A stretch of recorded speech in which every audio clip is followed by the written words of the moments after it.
오늘 본문 말씀을 읽으면서 굉장히 좀 특이한 본문 말씀이다라는 생각이 아마 드시리라고 생각을 합니다. 왜냐하면 성탄절에 관련된 말씀은 늘 항상 본문이 정해져 있습니다. 예수 그리스도께서 탄생하심에 대한 그런 본문이죠. 그런데 오늘은 예수님과의 탄생과는 전혀 관계가 없는 이런 본문을 읽어서 이게 왜 성탄절 예배에 이 본문이 나올까 아마 이렇게 의아해하시는 분들이 있을지 모르겠습니다.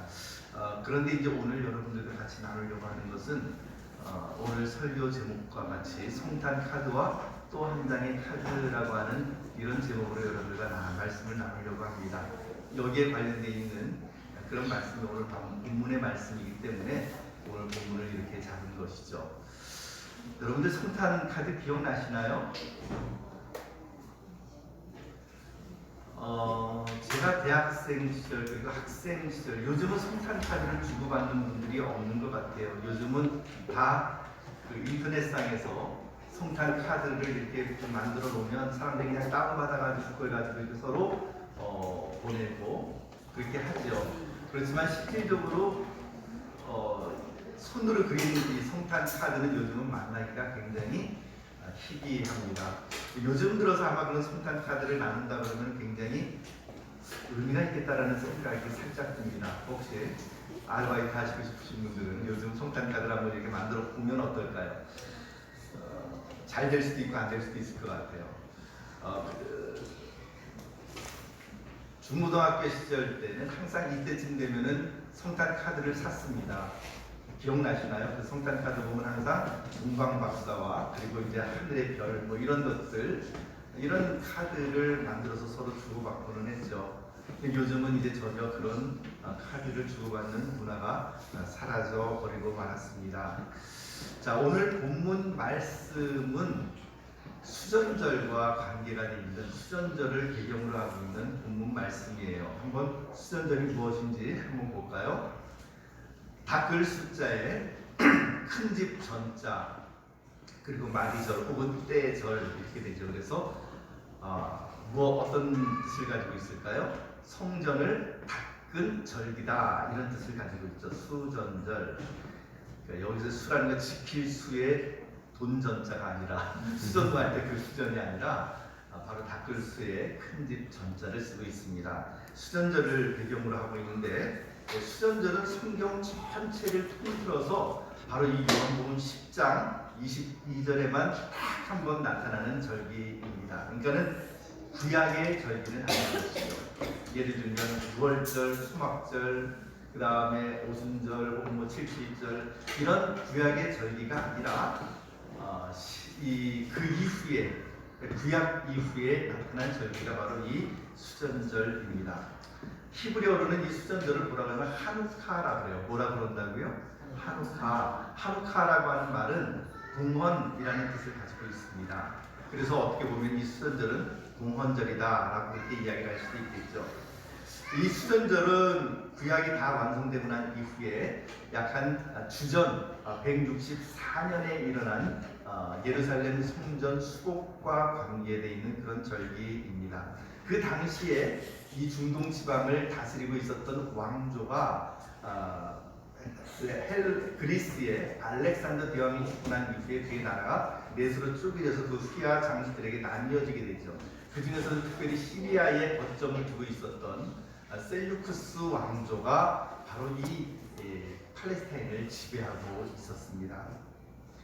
근데 이 셀루쿠스 왕조의 특징이 그리스 문화 외에 다른 이방의 문화들에 대해서는 굉장히 다 미개한 문명이라고 그렇게 다 치부를 해버리고 말았습니다. 저것들은 진짜 문화가 아니야. 진짜 문화는 헬라 문화, 즉 그리스, 우리가 갖고 있는 이 그리스 문화밖에 없어 라고 그들은 생각을 했고, 따라서 유대 문화와 그리고 그 밖의 모든 지역에서도 강력한 헬라화 정책을 추진합니다. 그래서 셀루쿠스 왕조는 유대인의 문화를 없애버리기 위해서 한 일 몇 가지 조치를 취하죠. 율법책을 불태운다든지 할례를 금지시키고 안식을 지키는 것을 금지하고, 심지어는 유대인들이 가장 혐오하는 돼지고기를 가지고 제사를 드리게 하고, 하나님의 성전인 예루살렘 성전에 제우스 신상을 세우는 어떤 이런 일들을 통해서 그 유대 문화를 아예 말살하고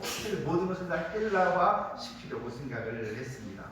근데 이런 헬라화 정책에 대해서 반발이 당연히 일어나겠죠. 그 반발하고 독립군을 형성해서 셀루쿠스 왕조와 대항을 했던 한 사람들이 그 무리들이 나타나게 되죠. 모딘이라고 하는 곳이 이제 그 예루살렘의 서쪽 지방에 있는 서쪽에 있는 모딘이라고 하는 곳에서 유다 마타티아스라고 하는 사람이 이런 헬라화 정책에 반기를 듭니다.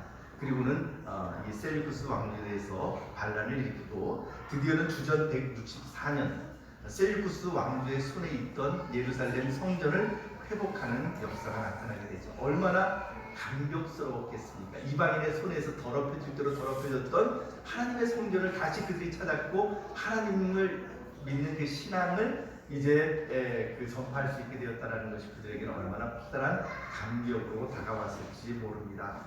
그런데 이제 성전을 회복하고 나니까 지금 이 성전 안에는 어떤 일들이 일어났을까요? 완전히 개파로운 점이죠. 말 그대로 제우스 신상이 세워져 있고 돼지고기로 제사를 드렸고 뭐 이제 이런 것들 때문에 성전이 더럽혀질 대로 더럽혀졌고, 그래서 그 하나님의 성전을 깨끗이 청결 사건을 해야 되겠다. 청결을 해야 되겠다라고 하는 것이 마음속에 대두가 되고 그것을 지킨 것이 바로 이 수전절의 절기가 됩니다. 그런데 여기에는 상당히 흥미로운 이야기가 전해져 내려옵니다. 이 성전을 청결하기 위해서는 반드시 먼저 그 성전 안에서 뭐를 펴야 되냐면 7개의 그 황금, 이 7개의 가지가 있는 황금 촛대, 거기에 성경의 예법대로 제조된 올리브 기름을 공급해서 불을 켜야만 그것이 성전에서만 킬 수 있는 그런 유일한 기름입니다. 그런데 그 성전 안에 남아있는 그 기름이 딱 하루치밖에 없었다라고 그럽니다. 그렇다고 새로운 기름을 만들려고 하니 시간이 8일 이상 소요가 되는 그런 긴 공정이 있었습니다. 그래서 물론 기다렸다가 그렇게 그 성전을 청결하게 할 수도 있었겠지만, 그러나 그들의 마음이 너무나도 바빴습니다. 하루빨리 이 더럽혀진 성전을 깨끗하게 청소를 해야 되겠다라는 생각이 그들에게 있었고, 그래서 그 하루치 기름을 켜놓고 그날부터 이제 성전을 깨끗이 청결하게 하는 그런 사건을 성전을 청결케 하는 일을 시작하게 됩니다. 하루가 끝나면은 그 불은 꺼질 수밖에 없었죠. 그런데 기적이 일어납니다. 새로운 기름이 마련되기까지 그 8일 동안 계속해서 그 성전에 그 하루치의 기름이 8일 동안 타올랐고, 그래서 무사히 그 성전 청결 사건을 마칠 수 있게 되었죠. 이것이 바로 이제 수전절에 얽힌 배경입니다. 그래서 지금도 유대인들은 이 수전절을 맞이하면 이런 방식으로 불을 켭니다. 우선 한번 볼까요? 전날 하루카, 그러니까 이 수전절이 시작되기 바로 전날에는 모두 총 이 그 촛대가, 이 촛대는 황금 촛대하고 다릅니다. 성전 안에 있는 황금 촛대는 메노라라고 하는데 7개의 가지죠. 이건 가지가 모두 몇 개일까요? 한번 지금 그 베냐민 네탄야후 총리가 있는 그 앞에 있는 그 가지수를 씌워보면 모두 몇 개인가요? 9개죠. 9개의 가지가 있어요. 그러니까 7개의 가지 외에 2개가 더 있습니다. 그래서 전날은 그 9개의 촛대 가운데 단 하나, 가운데 가장 이렇게 뿔로 피어나 있는 그 촛대가 보이죠? 거기에 불을 붙입니다. 그 말의 의미는 무엇이냐면 하루치에 기름밖에 없었다라고 하는 것을 보여주죠. 그리고 이제 드디어 수전절이 시작되는 수전절 첫날 첫 번째 그 촛불에 불을 붙이고, 둘째 날이 되면 한번 그 다음 사진 한번 볼까요? 그래서 여기 첫째 날 촛불을 밝히는 겁니다.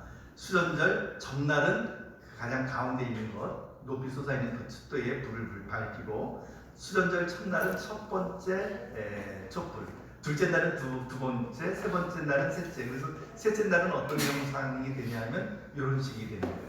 그래서 하루씩 촛불과 이렇게 늘려나가는 거죠. 그래서 8일이 다 지나게 되면 어떤 형상이 될까요? 이런 식으로 총 8개의 촛불 플러스 하나 해가지고 총 9개의 촛불에 불을 붙이게 됩니다. 이런 식으로 한우카는 그 불을 갖다가 하루하루 더 늘려나가는 이런 형식이기 때문에 이 한우카는 빛의 절기다라고도 그렇게 이야기를 합니다. 이 수전절 기간 동안에는 아이들은 그 팽이를 가지고 이렇게 장난하는데 그 팽이의 모습은 이렇게 생겼어요. 나무로 이렇게 만들었는데 사각형으로 이렇게 만들었죠. 그래서 이렇게 각 면에는 어떤 글귀가 쓰여져 있냐면 눈, 인멜, 헤이, 페 이 네 개의 글자가 되어 있는데 그것은 뭐냐면 바로 이런 뜻입니다. 네스가돌 하야포라고 하는 그런 의미죠. 위대한, 그러니까 네스하면 기적이죠. 가돌 하면 아주 빅 커다란, 그래서 커다란 기적이 하야 있었다. 어디에 있었냐면 포 여기에서, 즉 하나님의 성전에서 이 위대한 기적이 있었다라고 하는 그런 그 뜻을 가지고 있는 하나의 자음식을 이렇게 따서 팽이를 돌리면서 놀기도 하고요. 그리고 또 이 기름이 이제 이 수전절에는 하루치밖에 없는 기름이 8일 동안 타올랐기 때문에 이 기름을 이 기념하는 의미로서 그날 그들이 먹는 음식은 스푸가니옷이라고 하는 도넛을 먹게 됩니다. 사진 한번 잠깐 좀 보여주시겠어요? 바로 이런 식인데 굉장히 달고, 근데 많이 기름에 거의 쩔였습니다. 그래가지고 먹으면은 기름이 얼마나 많이 나오는지 몰라요. 아마 현대 다이어트 하시는 분들에게는 별로 권장하고 싶지 않은 그런 음식이죠. 하지만 유대인들은 이것을 먹습니다. 그래서 이 수전절은 빛의 축제, 기름의 축제일이기도 합니다. 그런데 이 한우카 절기가 언제 일어나냐면 키슬레브 25일이죠. 12월 25일이 아니라 키슬레브 25일.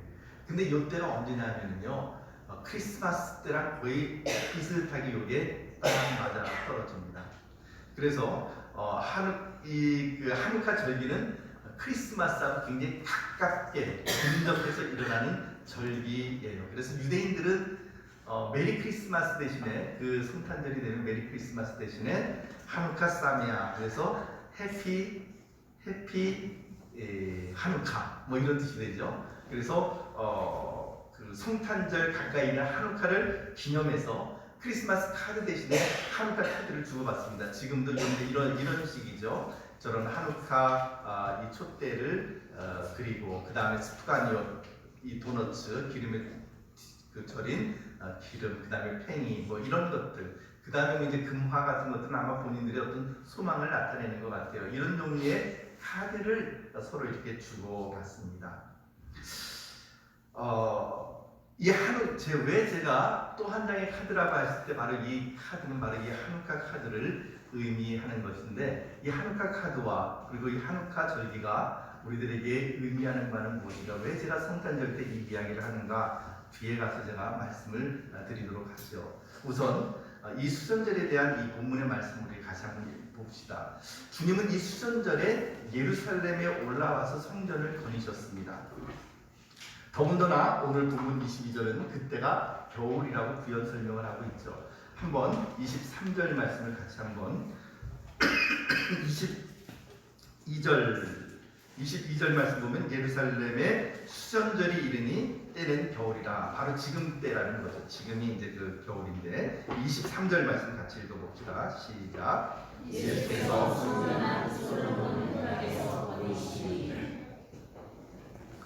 솔로몬 흉곽이라는 곳은 어떤 곳이냐면 예수님 시대의 성전을 축소해서 모형으로 만들어 놓은 게 있는데 한번 좀 봅시다.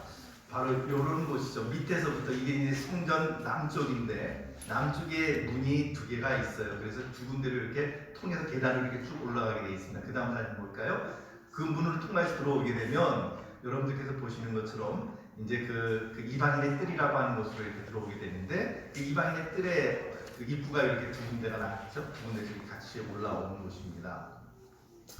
그리고는 저기 빨간 지붕이 이제 그렇게 세워져 있는 이 그 사진이 있는데, 이 사진에서 보는 것처럼 기둥 위에 이렇게 지붕을 갖다 이렇게 엎어놓은 이런 구조, 이것을 솔로몬의 행각이라고 이렇게 부르고 있습니다. 이거는 이 솔로몬의 행각이라는 것은 실내가 아니라 사실은 실외, 찬바람이 쌩쌩 그냥 지나다니는 바로 그런 실외라고 하는 것을 우리가 알 수가 있습니다. 지붕만 덮어놨을 뿐이죠.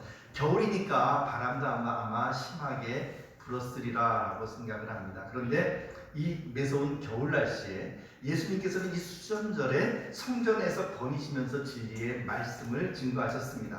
그때에 예수님을 유대인들이 둘러싸죠. 그리고는 이렇게 질문합니다. 24절 말씀 같이 한번 읽어봅시다. 24절 시작. 유대인들이 애워싸고 이르되 당신이 언제까지나 우리 마음을 의욕하게 하려 하나이까? 그리스도이면 밝히 말씀하소서 하니. 유대인들의 질문은 아주 심플합니다. 그들의 질문은 이것이죠. 당신이 과연 메시아입니까? 메시아이거든 당신이 분명하게 메시아라고 얘기를 해주십시오. 우리 헷갈리게 하지 마십시오. 이런 이야기죠. 그런데 여기에 대한 예수님의 답변이 바로 25절에서 26절 가운데 나타납니다. 같이 읽어봅시다. 시작. 예수께서 대답하시되 내가 너희에게 말하였을 때 믿지 아니하는도다. 내가 내 아버지의 이름으로 행하는 일들이 나를 증거하는 것이거늘 너희가 내 양이 아니므로 믿지 아니하는도다. 예수님의 답변은 이것이었습니다. 당신이 그리스도라면 분명하게 우리에게 얘기해 주십시오. 우리 헷갈리게 하지 마십시오 라고 이야기를 하니까, 그렇게 얘기를 하니까 예수님께서는 내가 이미 너희에게 말하는데도 너희가 믿지 아니하는구나 라고 이야기를 하죠.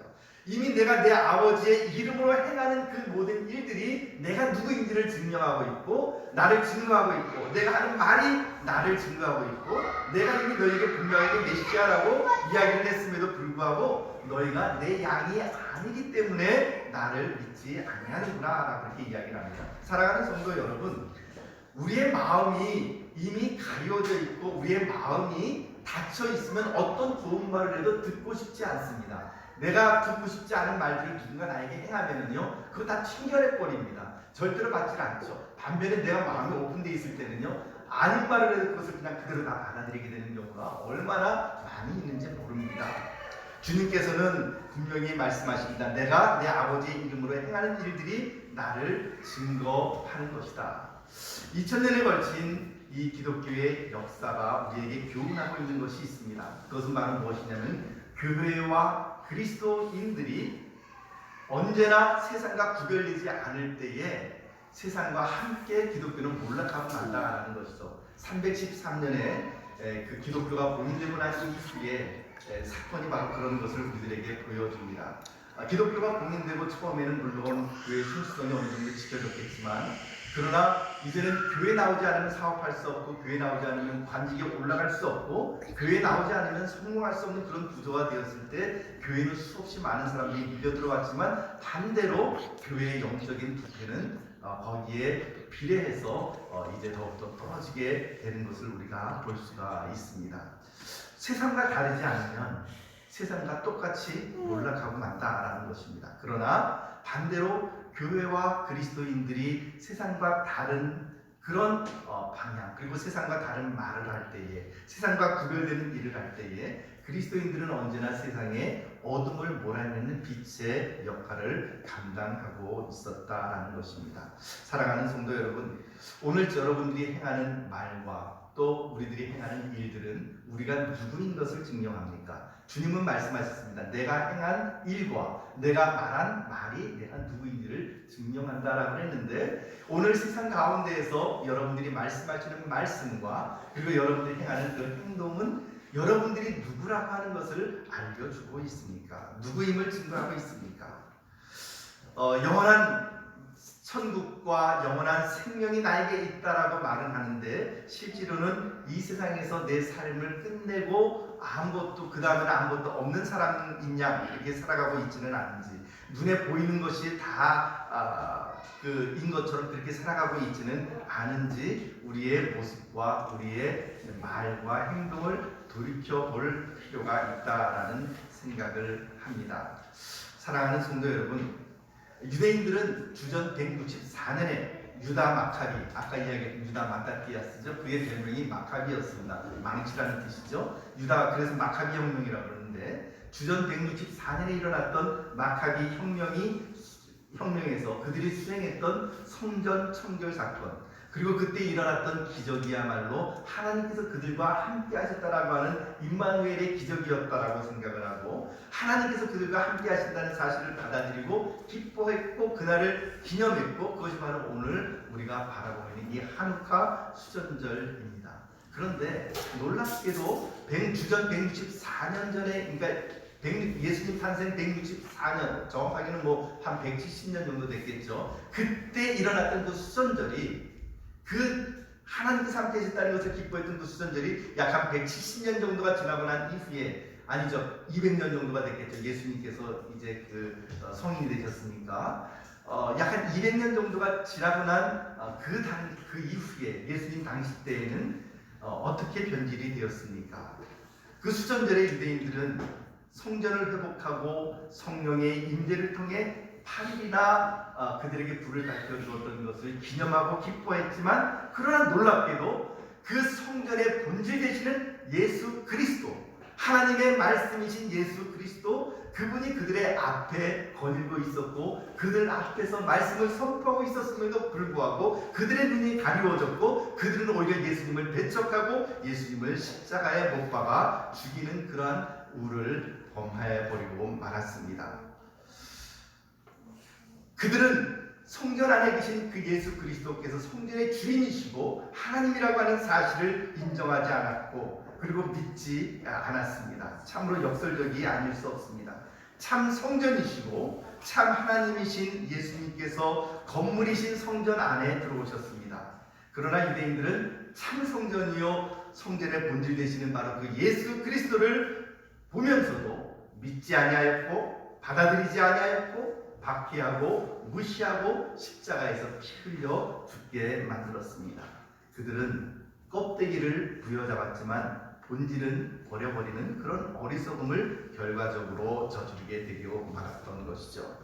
그리고 지금 2019년 이 성탄절에 우리는 지금 서 있습니다. 사랑하는 성도 여러분, 우리는 이 성탄의 본질을 지금 잘 부여잡고 있는 것일까요? 참 하나님이신, 그리고 참 인간으로 이 땅에 오신 예수 그리스도를 붙들고 정말 그분을 잡고 살아가고 있는 것일까요? 여러분, 지금 제가 드린 이 세 가지 단어에서 공통점을 한번 찾아보시기를 바랍니다.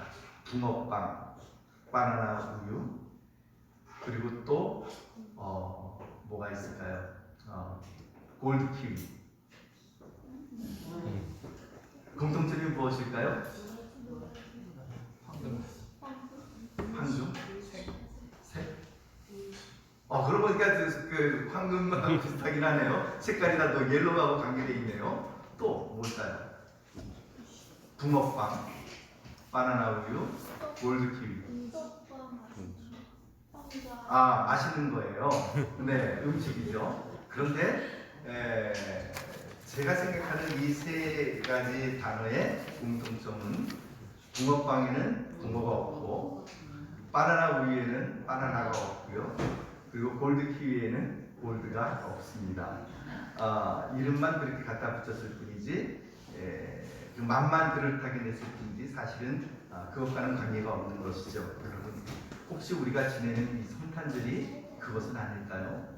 우리는 이 성탄절에 이 땅에 예수 그리스도, 이 땅에 아기로 오신 예수 그리스도, 이 땅에 참 구원자로 오신 참 하나님이시오 참 인간으로 이 땅에 오신 예수 그리스도를 축하하고, 그리고 그분이 이 땅에 오신 것처럼 우리도 낮은 곳에 임하기를 소원하는 어떤 그런 마음이 있어야만 정말로 이 성탄절의 의미가 살아날 터인데, 성탄절이 지금은 뭐로 전락이 되어버리고 말았나요?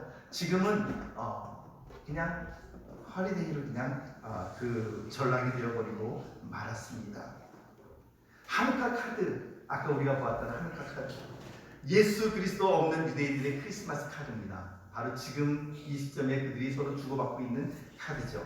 이것을 오늘 우리들에게 만약에 적용을 해본다면 이렇게 이야기를 할 수 있을 것입니다. 예수 그리스도 없는 성탄절, 휴일로 전락해버린 메리 크리스마스. 그래서 요즘은 메리 크리스마스를 안 하더라고요.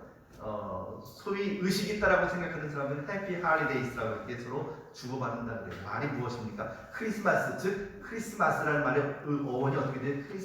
X는 크라이스트, 그죠? 그리스도, 마스는 예배라고 하는 뜻이 아닙니까? 그러니까 그리스도께 예배를 드리는 날이라는 말이 들어가니까 불편한 거예요. 그래서 크리스마스가 아니라 어떻게 해요? 해피 할리데이스, 즐거운 휴일이 되었다라는 것입니다. 얼마나 인간주의적인 이런 현대가 되어버리고 말았습니다. 여러분, 의식 있는 게 아닙니다. 그것은 의도적으로 하나님의 하나님 되심을 떼버리려고 하는 참 악한 사단의 전략인 것 같습니다. 우리에게는 그러므로 해피할리데이스가 아니라 마땅히 정말로 메리 크리스마스가 되어야 될 것이고, 말로만의 메리 크리스마스가 아닌 예수 그리스도께서 빠져버린 성탄절이 아닌 진정한 이 땅의 왕으로 오시고 그리고 섬기기 위하여 낮은 것 마구간에 오신 예수 그리스도, 그분을 우리의 심령에 담고 그분의 정신을 따라 살아가는 것, 그것이야말로 이 성탄의 참된 정신이 아니겠습니까? 예수님이 수전절에 성전 안에 계셨습니다.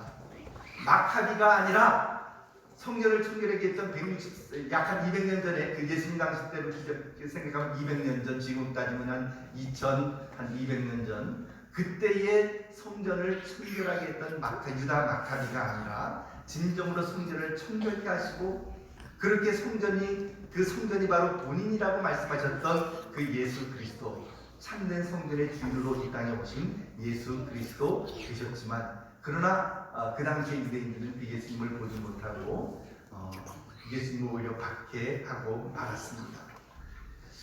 주님은 돈 바꾸는 자들, 매매하는 자들의 상을 엎으시면서 이렇게 말씀하셨습니다. 누가복음 19장 45절에서 46절 말씀이죠. 같이 한번 읽어봅시다. 시작. 성전에 들어가서 그들에게 이르시되 기록된 바 내 집은 기도하는 집이니라.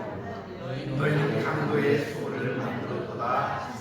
성탄절에 주님께서 이 현대 사회를 보면은 뭐라고 말씀하실까? 사회까지 그만두고, 사회는 원래 그런 것이니까 교회를 보면은 어떻게 말씀하실지 모르겠습니다. 정말로 이 성탄절, 2019년 성탄절을 맞이하면서 오늘 저의 마음 가운데 간절한 소망이 있습니다. 저와 여러분의 심령 가운데 참된 왕으로 오신, 그리고 참된 구세주로 이 땅에 아기 예수로 오신 예수 그리스도를 우리의 마음에 품었으면 좋겠습니다. 그리고 그 예수 그리스도의 마음을 가지고 너희 안에 이 마음을 품으라고 그리스도 예수의 마음이니라고 얘기했던 빌립보서의 말씀처럼 그리스도의 마음을 가지고 우리가 섬기는 자리로 내려갔으면 좋겠습니다. 오늘 유대인들은 지금도 한우카를 기념하고 있지만, 그러나 성탄 예수 그리스도께서 빠진 한우카는 그야말로 공허할 수밖에 없습니다. 예수 그리스도께서 빠진 해피 홀리데이스는 공허할 수밖에 없습니다. 예수 그리스도께서 빠진 성탄절은 그야말로 공허할 수밖에 없습니다. 사랑하는 성도 여러분, 우리 안에 그 마음을 품고 우리 안에 그 예수 그리스도를 품고 이 땅을 살아나갈 때에 그리스도의 마음을 따라 그렇게 살아갑시다. 주님 말씀하셨습니다. 아무든지 나를 따라오려거든 자기를 부인하고 날마다 제 십자가를 지고 나를 쫓을 것이니라. 오늘 이 말씀을 우리 성탄절의 마음에 새기면서 예수 그리스도의 심정으로 서로 섬기고 낮아지고, 또 이 사회에서, 이 어두운 사회에서 해피 할리데이스가 중요하고 이 난무하는 이 사회 가운데서 우리야말로 진정한 성탄의 의미를 지켜나가는 귀한 하나님의 백성들 되시기를 주님의 이름으로 축복합니다. 우리 함께 기도하겠습니다.